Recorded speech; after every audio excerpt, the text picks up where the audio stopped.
Salve, salve, internautas! Está começando mais um episódio do podcast Gestão Pública 4.0. Eu sou Elton Kramer e vou acompanhá-los nessa jornada de estudos sobre temas da administração pública. E hoje a gente vai falar sobre compartilhamento de informações entre os órgãos para fiscalização municipal. E para conversar conosco está aqui o nosso convidado, Jubevan Caldas, que é auditor fiscal do município de Campina Grande, na Paraíba. Seja muito bem-vindo, meu amigo Jubevan. Obrigado, Elton. Dá boas-vindas a todos que nos acompanharão aqui durante esse nosso bate-papo, aqui para compartilharmos experiências, ideias, sugestões, enfim, para auxiliar nesse processo de engrandecimento, crescimento e favorecimento da receita pública do município e que sai estadual também, que podem ser aplicadas. Com certeza. E para a gente iniciar o nosso bate-papo, para o nosso ouvinte até entender o que seria isso, quais são os órgãos, Jubevan, que são envolvidos nesse compartilhamento de informações e que seja pertinente para a fiscalização municipal? Elton, diversos órgãos podem ser utilizados no compartilhamento das informações, desde a própria esfera municipal, que aí a primeira tarefa nós temos que fazer em casa, né? Nós temos diversas secretarias que atuam dentro do município que precisam se conversar, precisam dialogar. Então, veja, nós vamos fiscalizar o ISS da construção civil.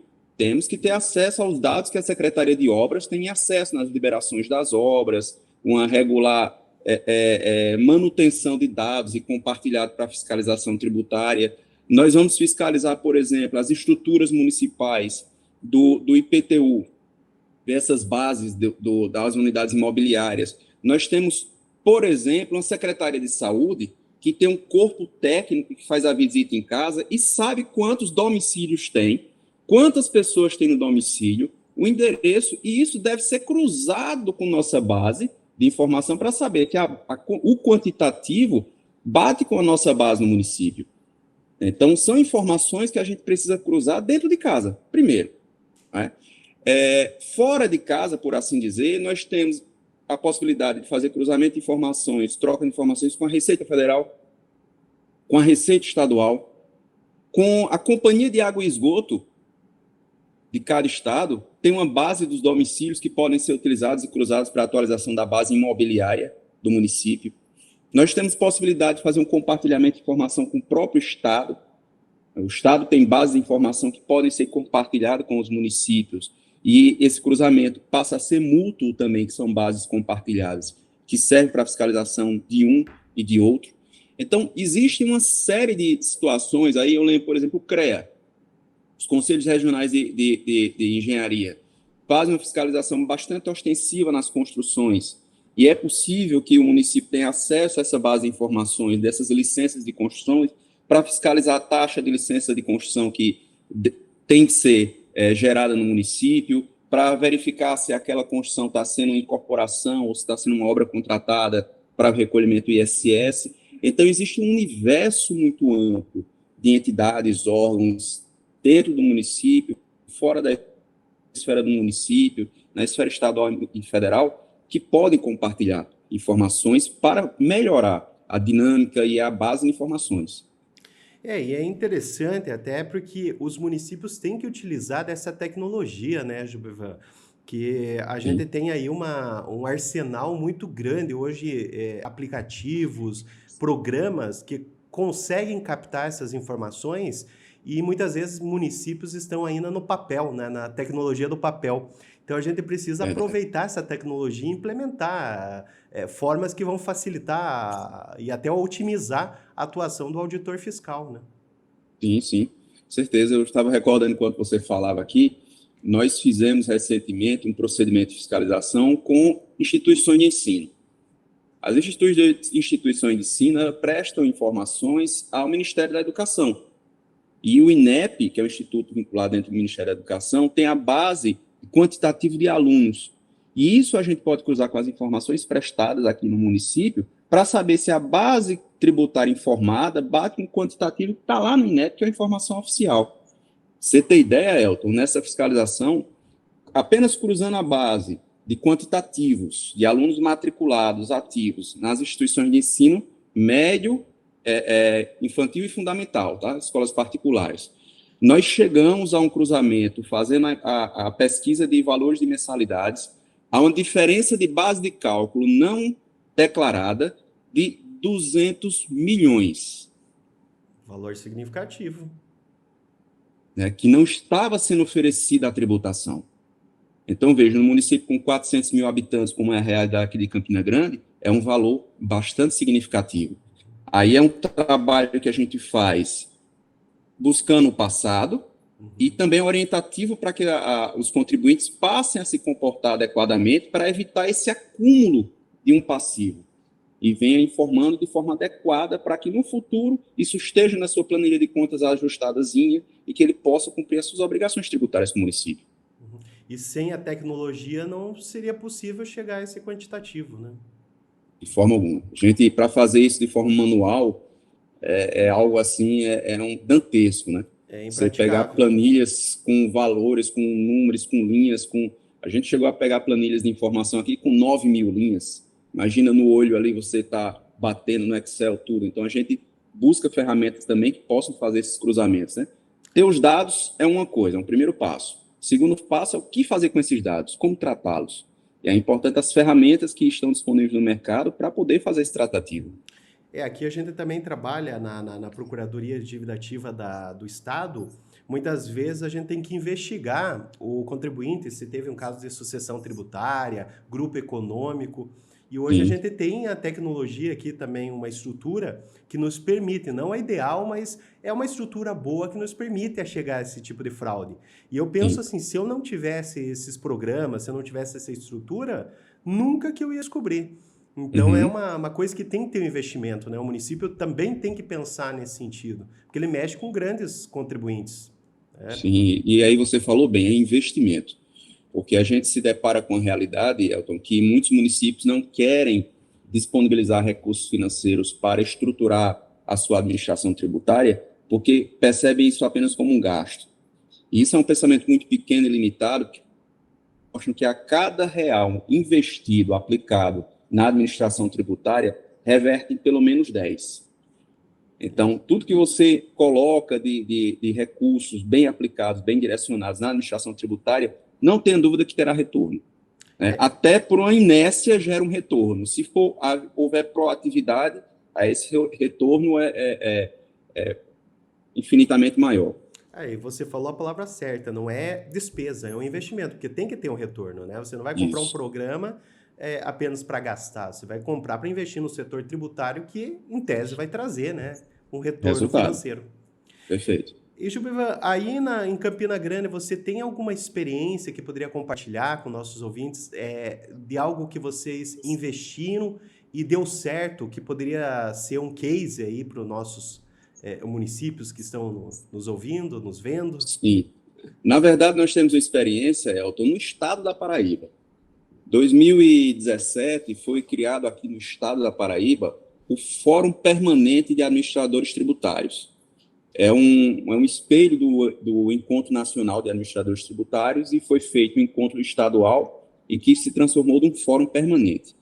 E a partir desse fórum, a gente tem tido uma experiência muito positiva no compartilhamento de experiências, de ideias, de processos e procedimentos entre os municípios e entre os órgãos que compõem o fórum. Por quê? No fórum estão presentes ali a Receita Federal, a Receita Estadual, Tribunal de Contas do Estado, Ministério Público Estadual, o Tribunal de Contas da União também participa desse fórum, Então, veja, hoje o Tribunal de Contas do Estado da Paraíba, a partir dessa interlocução com o Fórum, ele passou a fazer auditoria de receita. Eu tive olhando um podcast seu com o membro do Ministério Público, acho que do Paraná, que atua no Tribunal de Contas. Isso. E aí ele falando sobre os órgãos de controle e tudo. E veja como é importante a atuação do Tribunal de Contas na auditoria de receita, porque os tribunais de contas, eles focam na auditoria da despesa. Ver o que está sendo feito, como está sendo destinado o recurso, etc. Só que a necessidade, ela parte onde está sendo gerada ou não a receita para o município. Porque o município vai lá e reclama, eu não tenho receita própria para poder cumprir as minhas obrigações, etc. Eu tive, eventualmente, que desviar um recurso aqui da educação para colocar na saúde, porque eu não tinha receita suficiente, criar algumas desculpas dessa natureza. Aí você chega e pergunta, como está a cobrança do IPTU no seu município? A gente não cobra IPTU no município, porque politicamente isso é muito negativo para o gestor. Ninguém nunca cobrou até agora, e se eu for o primeiro a começar a cobrar, eu não sou eleito mais nunca. Isso é uma frase padrão. Aí o Tribunal de Contas vai lá e diz assim, olha, cobrar ou não tributo não é uma opção. Você tem um poder de cobrar, mas também tem um dever de cobrar. Então, se você deixa de exercer esse poder que está constitucionalmente colocado para você, você está, de um modo, também renunciando à receita. Então, você tem que exercer essa sua competência tributária. Como é que está a cobrança do ISS?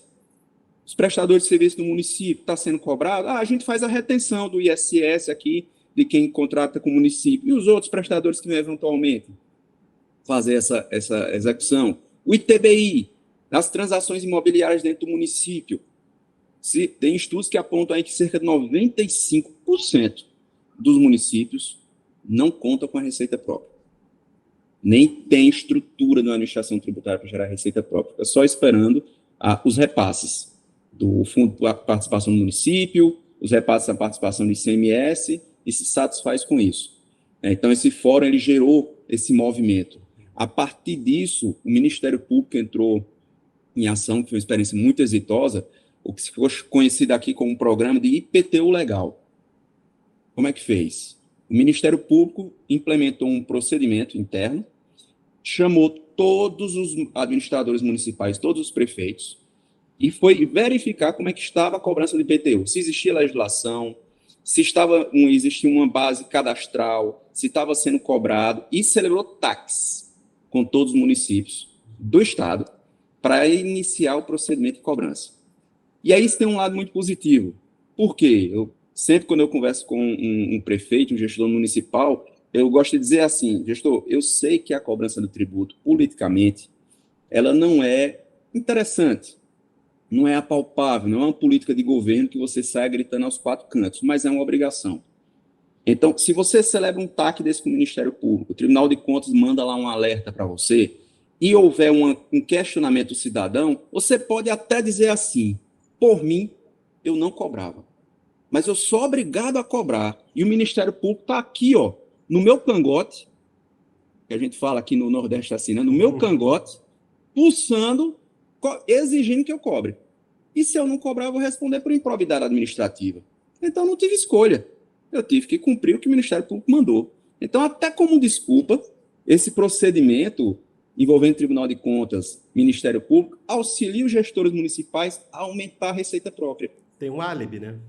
Tem um álibi, né? Por assim dizer, tem esse álibi político, né? E isso tem sido experiência bastante exitosa. A gente sempre compartilha informações e observar municípios que saíram do zero para uma arrecadação que possibilita o gestor construir uma escola, reformar uma creche, fazer um procedimento de calçamento, que era um recurso que ele não tinha, veja, não tinha, e que for 10, 20, 30 mil que seja, já auxilia. E dependendo do porte do município, já faz uma grande diferença.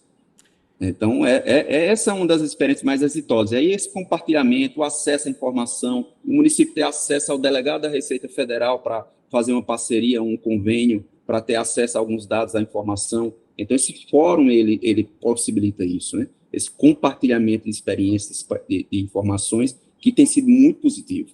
E muitas vezes os municípios têm um certo medo, um certo receio do Tribunal de Contas, mas Sim, em outros casos é bom a gente utilizar o Tribunal de Contas até com uma justificativa, um fundamento, até uma ajuda para a gente conseguir uhum, aprovar, né? Porque eu acho que a intenção do prefeito é trazer mais arrecadação, mas aí fica aquele lado político, né? Pensando, mas e se a população rejeitar, e se a população não gostar, a Câmara de Vereadores também faz uma oposição, muitas vezes, a qualquer sim, aumento de tributo. Acho que a sim, população sim. brasileira, de uma forma geral, não gosta de aumento de tributo.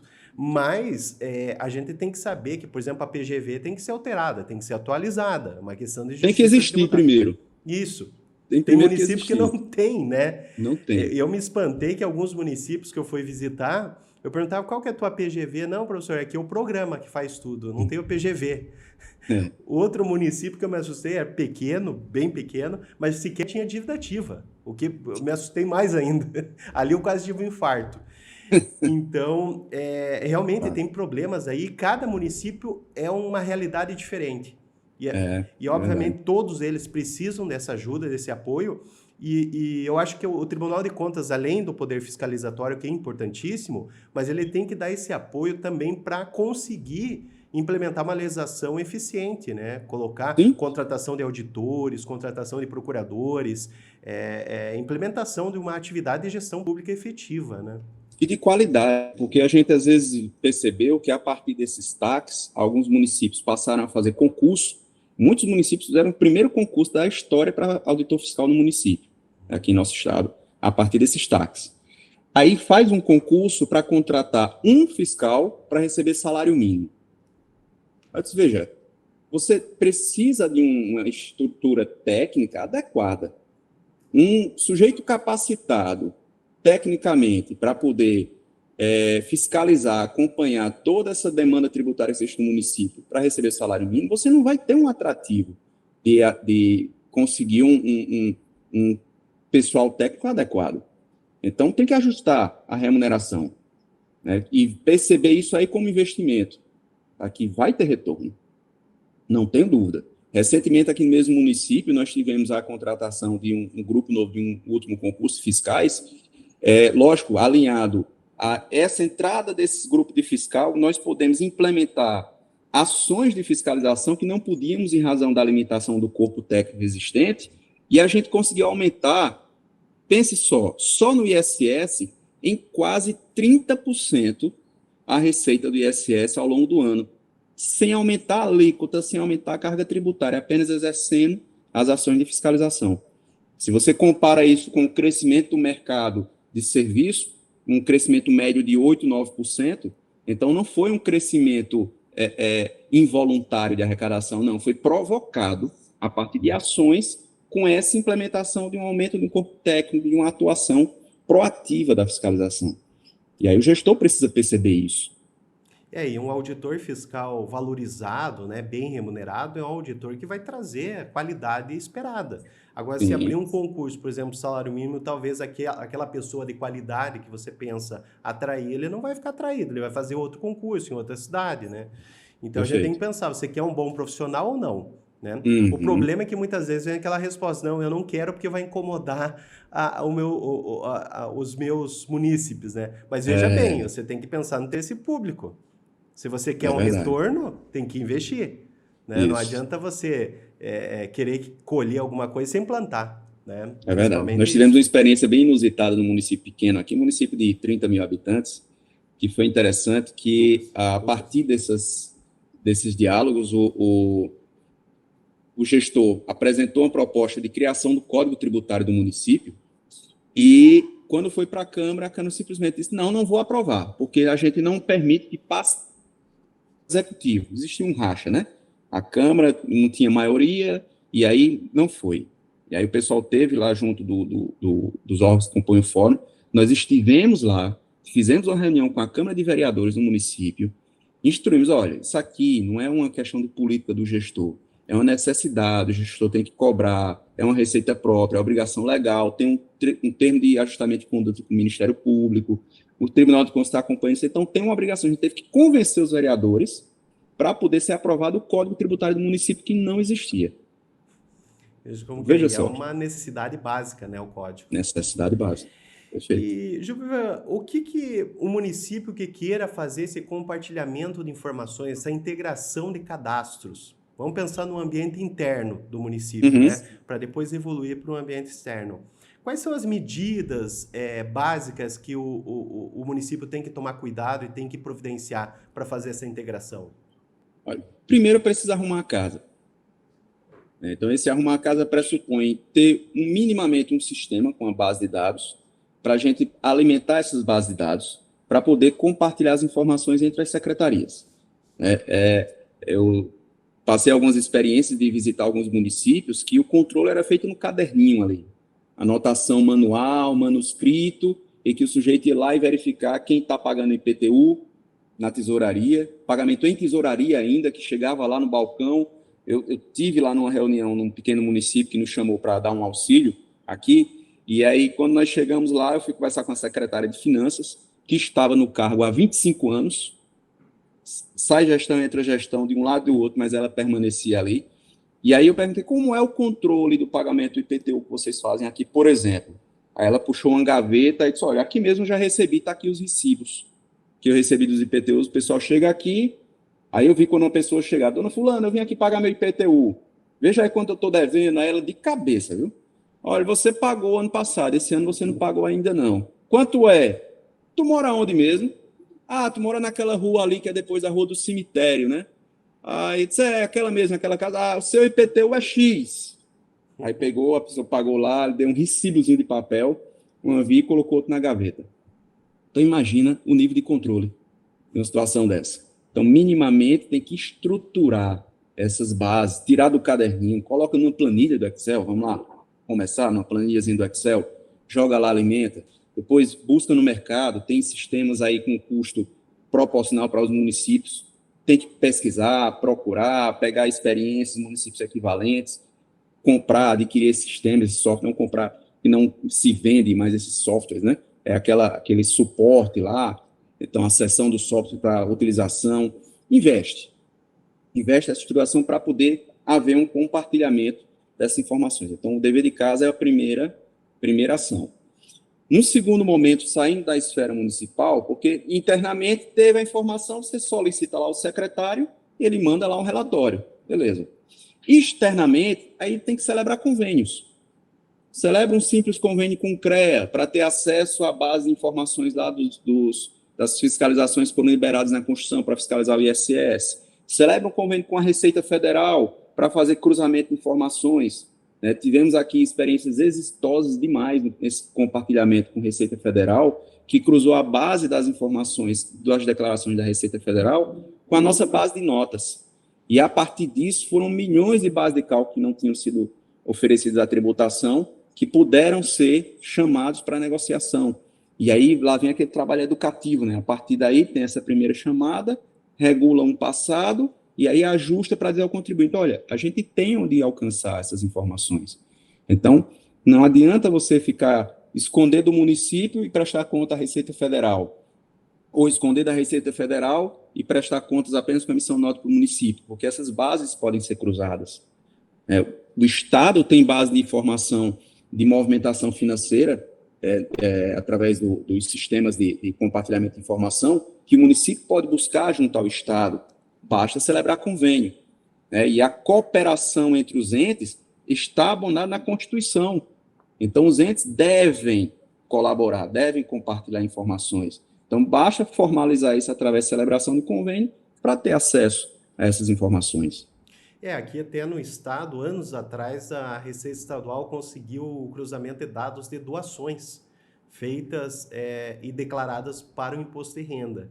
Uhum. Aí eu me lembro até, eu estava dando aula na PUC, na época, lá em Curitiba, e os alunos vieram, mas professor, é possível isso aqui? Eu falei, olha, ITCMD incide sobre doação. Teve doação? Teve. E foi declarado no imposto de renda? Foi. Então, aí que a Receita Estadual conseguiu essa informação e lançou os últimos 5 anos. Então, eu imagino, assim, se um município conseguisse uma informação de tal monta, né, poderia lançar, fiscalizar o ITBI, auxiliar no IPTU, até mesmo o ISS, e auxiliar também na execução fiscal, né, para você já de pronto você saber se a contribuinte tem patrimônio ou não, né? Gilbervan, a questão assim de integração, você tem algum exemplo de integração de sucesso que o município agora poderia implementar na seara externa, além da Receita Federal, o CREA que você comentou, mas algo assim que poderia auxiliar, por exemplo, a questão de endereços, principalmente para atualização do cadastro imobiliário. Porque eu vejo assim que é um grande problema crônico. Aonde eu vou, né, independente do estado que eu vou, os municípios reclamam. Aqui eu tenho um problema do cadastro, ou seja, a pessoa morre e não é atualizado. Eu cadastro o endereço e às vezes não é aquele endereço. A pessoa se muda, né? E eu mando o carnê, às vezes a pessoa já não mora mais naquele local. Você tem algum exemplo que solucionou esse problema do cadastro imobiliário? Perfeito.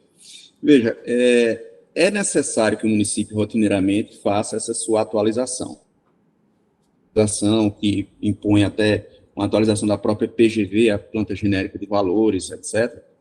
Ela é importante, mas tem um custo, né? E não é algo que custo considerável, é algo que você faça com tanta frequência. Mas mesmo assim, quando você pensa nessa atualização da PGV, você pode fazer uma cooperação entre municípios, e esses municípios do mesmo circunvizinhança podem compartilhar custos e fazer de uma forma consorciada, né? Contratação de empresa para obtenção de imagens, fazer aquela captação de imagens para verificar as unidades construídas, imóveis, tudo. Isso aí pode ser feito em forma consorciada entre pequenos municípios para diluir custos. É possível fazer. Numa atualização frequente, nós temos um acesso quase dentro de casa. Falei agora há pouco, a base de dados, por exemplo, do órgão estadual, se fosse estadual, não for privado, de fornecimento de água. Não sei como é que chama o órgão aí no Paraná, mas aqui na Paraíba é a Cagepa.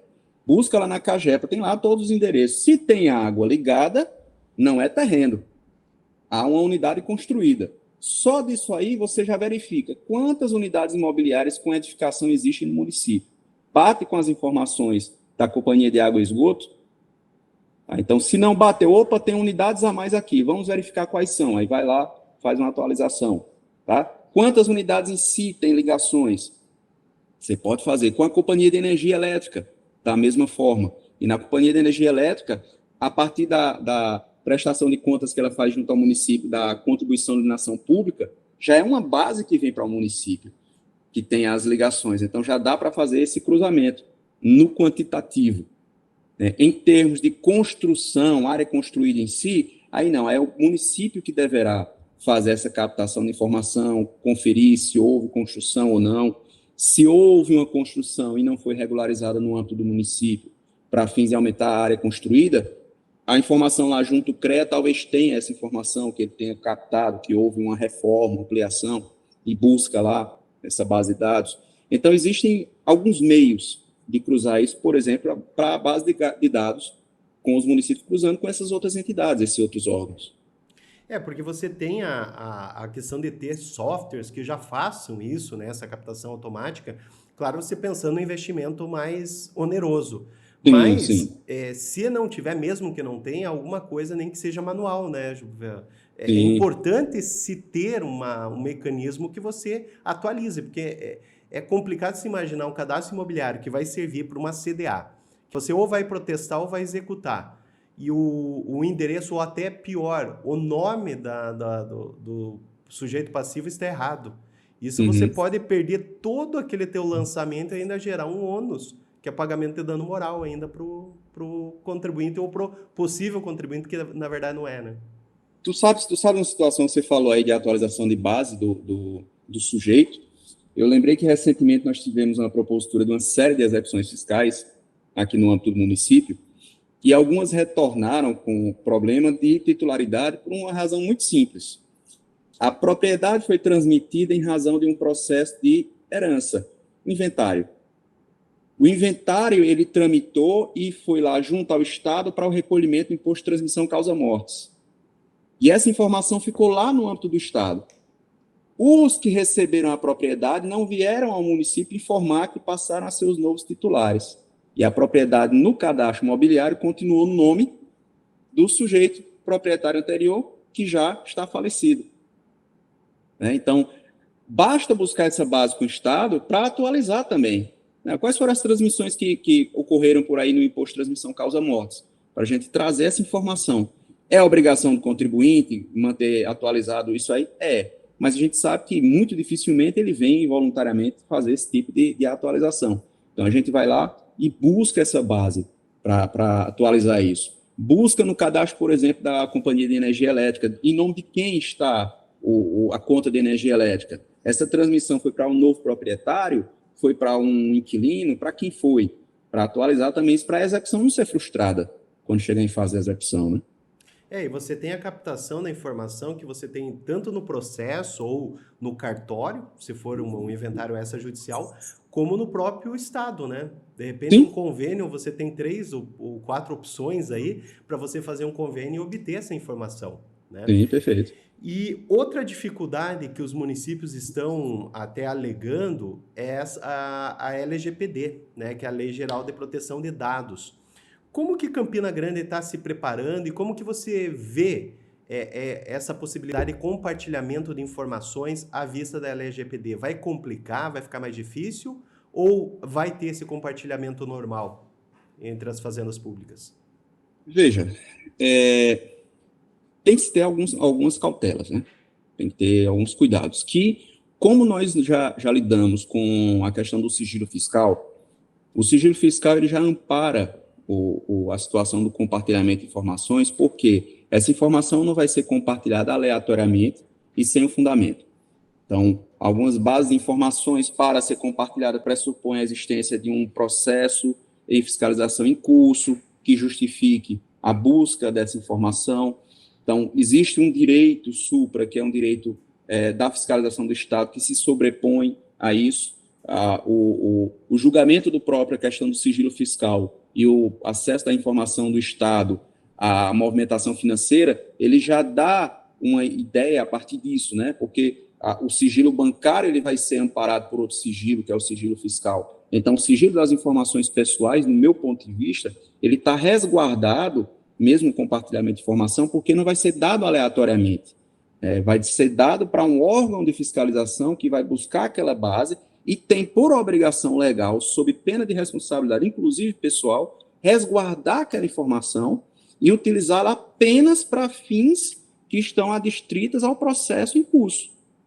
Então, há uma cautela a mais nas fases em que esse compartilhamento de informação exista, mas eu não vejo como uma barreira impeditiva do compartilhamento de informação. Não. Cautela, cuidado.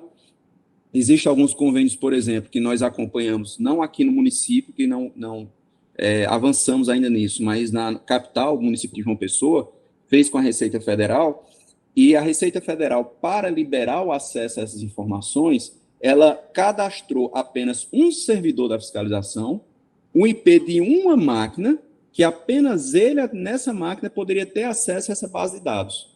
Então, para a gente encerrar nosso bate-papo, que está muito bom, né? Com certeza os ouvintes estão aí gostando como eu estou, mas com certeza todo mundo quer ouvir aí as suas dicas, principalmente para pequenos municípios, né? Aqueles municípios de 10, 15 mil habitantes. O que eles podem fazer, então, já para iniciar esse compartilhamento de informações com segurança e atendendo a LGPD?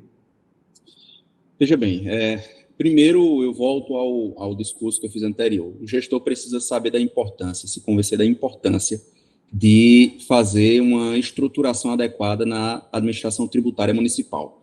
Não importa o tamanho do município. É fato que nenhum município sobrevive ou mantém as suas obrigações com receita própria. Vamos lá, nem o município de São Paulo, que proporcionalmente, de fato, tem a maior economia entre os municípios e que gera proporcionalmente a maior receita própria, ele seria capaz de cumprir as suas obrigações com as receitas apenas próprias municipais. Depende também dos repasses. Porém, também não pode se pensar no município que viva apenas de repasses. Então, tem que fazer o dever de casa e cobrar os seus tributos. Você pode estar dizendo aqui, mas isso aí não já é praxe, não? Os municípios todos não cobram seus tributos? Não. Como nós falamos aqui. Então, para a gente caminhar já para o final, né? A conversa está muito boa, mas tudo que é bom acaba. Qual o recado que você daria aí, Gilbervan, para os pequenos municípios, aqueles municípios de 10, 15 mil habitantes que querem implementar, né, esse compartilhamento, quer atualizar o seu banco de dados e para não encontrar, então, os percalços ou não cometer alguma infração à vista da LGPD? Veja, primeira coisa que o município deve providenciar é, de fato, estruturar a sua administração tributária. Os municípios têm que perceber que a administração tributária ela vai trazer uma receita própria para o município, que vai incrementar a receita do município. Não ficar apenas dependendo de repasses, de fundo de participação do município, a cota parte lá do ICMS, mas poder administrar as receitas dentro da sua competência, as receitas próprias, com a cobrança das taxas, do IPTU, do Imposto sobre Serviço, do ITBI, que estão dentro da sua competência própria municipal. Estruturar, contratar, através de concurso público, auditores fiscais com remuneração adequada, correspondente com a natureza do cargo, que assim exige uma preparação, uma qualificação técnica de melhor qualidade, isso é básico. A partir daí, deverá estruturar a sua base de dados, e aí, para ter a sua base de dados, é importante que tenha um bom sistema que possa captar, manter essa base de dados e fazer, eventualmente, alguns cruzamentos. Veja que nós adquirimos há 3, 4 anos um sistema aqui para o município, depois de alguns anos utilizando outros, que faz alguns cruzamentos com a base do Simples Nacional e que nós podemos gerar as notificações internamente, em processo interno, sem depender daqueles processos que estão lá dentro do sistema do Simples Nacional. E a nossa base ela é alimentada e cruzada com a base do Simples, e o próprio sistema faz esse cruzamento, e aí nós geramos processos administrativos aqui para a regularização dessas divergências que eventualmente existam, né? Então, ter um bom sistema para isso, investir, perceber que cada real investido no município não é mera despesa, não é mero gasto, mas investimento que traz retorno. E os estudos mostram que esse retorno é de 1 para 10, pelo menos. Primeiro dado. A partir disso, você pode buscar dados. Porque não adianta você receber dados, Elton, e não ter onde colocar e não ter como tratar. Então, você pensar, eu vou buscar lá junto à Receita Federal, aos cartórios, por exemplo, né? Você vai fazer uma fiscalização de cartórios, e hoje é muito mais simplificado, existem alguns estados, é a corregedoria que gera num sistema lá, ou o próprio Tribunal de Justiça, dependendo do estado, as bases dos emolumentos que são gerados a partir do cartório. E aí você pode cruzar com o ISS que os cartórios estão recolhendo ou não. Mas essa informação, você acolhe essa informação e tem que tratar ela para cruzar. Vai fazer isso manualmente? É difícil. Então, um bom sistema vai viabilizar que você faça esse tratamento dessa informação.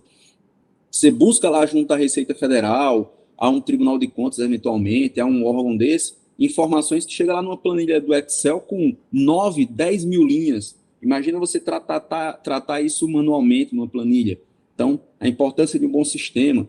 Inclusive, eu tive recentemente umas discussões no Encontro Fórum, do FPAT, que é o Fórum de Administradores Tributários, e a informação que foi passada, que nesse programa da Nota Fiscal Nacional, que está aí sendo implementado, já está com obrigatoriedade para setembro as microempresas, mas já está aberto o sistema. A Receita Federal vai compartilhar acesso de alguns programas e de algumas declarações que estão na base dela, a partir desses convênios que os municípios façam, né? Se faz o convênio de acesso à Nota Fiscal Nacional, a partir desse convênio implementado, você vai ter acesso a, por exemplo, utilizar um sistema da Receita Federal, que é o Contágio, se chama Contágio Light. Ele tem ferramentas que podem tratar esses dados, né? Porque, repito, não basta ter acesso aos dados, tem que saber e ter ferramentas para tratá-los. Então, ter esse cuidado. Tendo essa estrutura de auditores fiscais, tendo a estrutura de um corpo próprio, você tem legitimidade para buscar essas informações e estar resguardado, amparado pelas limitações da LGPD. Porque você vai ter a segurança que quem está tratando esses dados está vinculado ao sigilo fiscal. E aí vai dar segurança às informações de quem também a repassa. Né? Firma convênios têm os limitadores de como é o acesso à informação, quantas pessoas vão ter o acesso de acordo com o tipo de informação passada, a sensibilidade da informação passada, e vai haver restrições nesse compartilhamento. E aí, se cercando desses cuidados, você vai poder ter acesso às informações e isso vai ter como resultado um incremento na sua receita, um incremento na sua arrecadação. Mas tudo começa fazendo o dever de casa, estruturando bem a sua administração tributária, os seus recursos, buscando no mercado bons sistemas, bons prestadores de serviço que possam, de fato, dar suporte ao município nesse trabalho. E é um caminho sem volta, né? Com certeza aí os municípios vão ter que investir. Com certeza. Pelo adiantar da hora, a gente, infelizmente, vai ter que encerrar nosso programa. A conversa está muito boa, muito produtiva. Com certeza, nossos ouvintes gostaram, como eu também gostei do bate-papo. E agradecemos muito a sua presença aqui, Juvevan. As portas ficam abertas para futuras oportunidades aí para a gente fazer um novo bate-papo. É um prazer, estamos sempre à disposição. Eu vejo que tudo que nós desenvolvemos aqui, que sejam experiências exitosas, precisam ser compartilhadas. E nós estamos aqui para ajudarmos mutuamente, né? Porque nós estamos exercendo uma função de Estado. E essa função de Estado requer que nós exerçamos essa função da melhor forma possível para que isso tenha um retorno para o cidadão. E é uma obrigação nossa, enquanto funcionário, servidor público, prestar um serviço de qualidade em tudo que nós fazemos. Com certeza. E a troca de experiências é valiosa aí na nossa profissão, Sim. né? Demais, demais. Agradecemos, então, o Juvevan Caldas aí pela entrevista e também agradecemos a todos vocês que nos acompanharam até agora. Não esqueçam de vocês compartilharem esse vídeo com seus colegas, com seus amigos e também de se inscrever no nosso canal para acompanhar os próximos episódios. Um grande abraço a todos e até a próxima.